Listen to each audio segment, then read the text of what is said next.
لمبے ہیں، اور لوگ کہتے ہیں کہ جن کے بال لمبے ہوتے ہیں اس گھر میں پریشانی آتی ہے۔ براہ کرم جواب ارشاد فرمائیں۔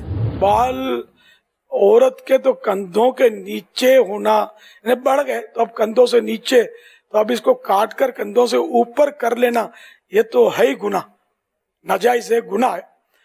اس کو عورت کے بال کندھوں سے نیچے ہی ہونے چاہیے۔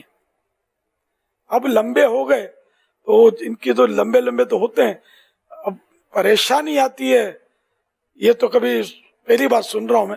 بلکہ عورت کے گھروں میں تو عورت بچیوں کے یا لڑکیوں کے بال لمبے نہ ہوں تو اس گھر کو جا کے پریشان ہو جاتا ہے، بال لمبے کیوں نہیں ہو رہے۔ چھوٹی چھوٹی بچیاں کبھی یعنی کہ مجھے تجربہ ہے اس کا، چھوٹی پیار سے اپنے کہیں گے نا، یوں بڑا وہ گچھا بنایا ہوا ہے پونا یا پونی، تو اس کو بولیں گے نا میرے کو دے دے، آج تک تو کوئی بچی تیار نہیں ہوئی ہے دینے کے لیے، تو اتنا پیار ہوتا ہے اپنے بڑے بالوں سے۔